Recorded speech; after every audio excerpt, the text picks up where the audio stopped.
ओम शांति। आज 17/4/2024 प्रातमुरली ओम शांति बाप दादा मधुबन।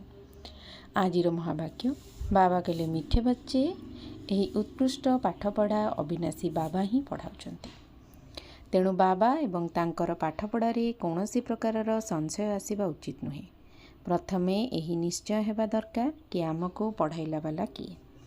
आजिर प्रश्न, तुमମାନଙ୍କୁ ନିରନ୍ତର ଯୋଗର ଯାତ୍ରାରେ ରହିବାର ଶ୍ରୀମତ କାହିଁକି ମିଳିଛି? ଉତ୍ତର, କାହିଁକିନା ମାୟା ରୂପୀ ଶତ୍ରୁ ଏବେ ବି ତୁମ ପଛରେ ଲାଗିଛି, ଯିଏକି ତୁମକୁ ପତିତ କରିଦେଇଛି। ଏବେ ସିଏ ତୁମର ପିଛା ଛାଡ଼ିବ ନାହିଁ, ସେଥିପାଇଁ କୌଣସି ପ୍ରକାରର ଭୁଲ କର ନାହିଁ।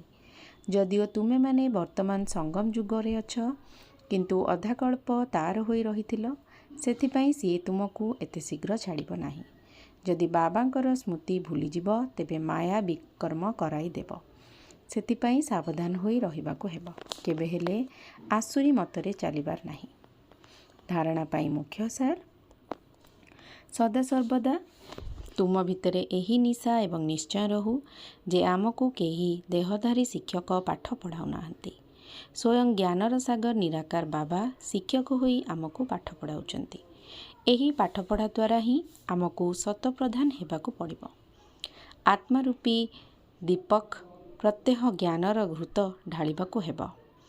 ଜ୍ଞାନ ଘୃତ ଦ୍ୱାରା ସର୍ବଦା ଏଭଳି ପ୍ରଜ୍ୱଳିତ ହୋଇ ରହିବା ଉଚିତ, ଯାହାକି ମାୟାର କୌଣସି ବି ପ୍ରକାରର ତୋଫାନ ହଲାଇ ପାରିବ ନାହିଁ।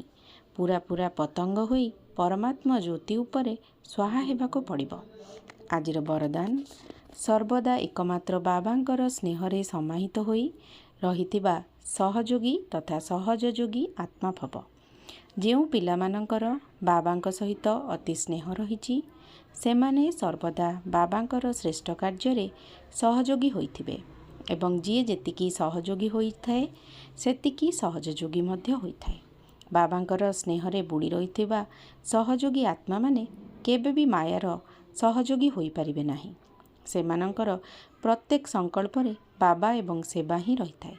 ସେମାନେ ଶୋଇଥିବା ଅବସ୍ଥାରେ ମଧ୍ୟ ଆରାମ ଅନୁଭବ କରିଥାନ୍ତି ଏବଂ ଶାନ୍ତି ତଥା ଶକ୍ତିର ମଧ୍ୟ ଅନୁଭବ କରିଥାନ୍ତି।